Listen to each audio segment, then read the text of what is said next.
മകന് കോളേജിൽ പ്രശ്നങ്ങൾ ഉള്ളതായി തോന്നുന്നില്ലെന്ന് ഉത്തർപ്രദേശിൽ മരിച്ച നിലയിൽ കണ്ടെത്തിയ മലയാളി ഡോക്ടർ അഭിഷോ ഡേവിഡിന്റെ പിതാവ് 24നോട് 19-ാം തീയതി നാട്ടിൽ വരാൻ അഭിഷോ ടിക്കറ്റ് ബുക്ക് ചെയ്തിരുന്നു.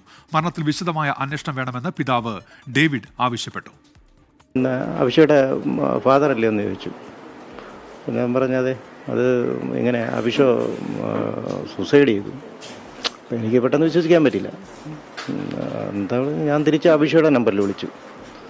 അപ്പോൾ പറഞ്ഞു, ആ വിളിച്ച ആൾ തന്നെ പറഞ്ഞു ഹി വാസ് ഡൈഡ് എന്ന് പറഞ്ഞു. അവൾ പ്രഗ്നൻ്റ് ആയതുകൊണ്ട് തിങ്കളാഴ്ച തൊട്ട് ലീവ് എടുക്കുകയാണ്.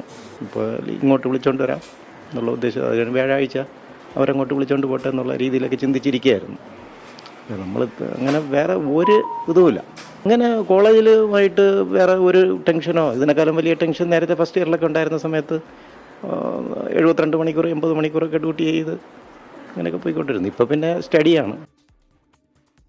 ഷഫീദ് റാവുത്തറുണ്ട് വിവരങ്ങളുമായി ഇപ്പോൾ തിരുവനന്തപുരത്ത്. ഷഫീദ്, എന്താണ് കുടുംബം ഇക്കാര്യത്തിൽ വ്യക്തമാക്കുന്നത്? ഷഫീദ്,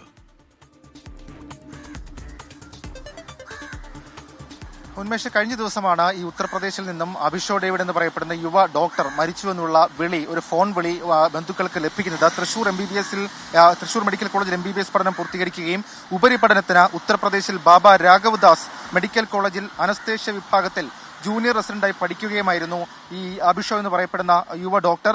ഇന്നലെ 1 മണിക്ക് CTET PG ബോയ്സ് ഹോസ്റ്റലിൽ താമസിച്ച മുറിയിലെ കട്ടിലിൽ ഇയാളെ മരിച്ച നിലയിൽ കണ്ടെത്തി എന്നുള്ളതായിരുന്നു ഈ കോളേജിൽ നിന്ന് വീട്ടുകാർക്ക് ലഭിച്ച വിവരം. എന്നാൽ അങ്ങനെ മകൻ സൂയിസൈഡ് ചെയ്യും, ആത്മഹത്യ ചെയ്യുമെന്നുള്ള ഒരു കാര്യം അത് കുടുംബം പൂർണ്ണമായും നിഷേധിക്കുകയാണ്. കാരണം അഭിഷോ അടുത്ത 19-ാം തീയതി നാട്ടിലേക്ക് വരാനിരിക്കുകയായിരുന്നു. അഭിഷയുടെ ഭാര്യ ഗർഭിണിയായിരുന്നു.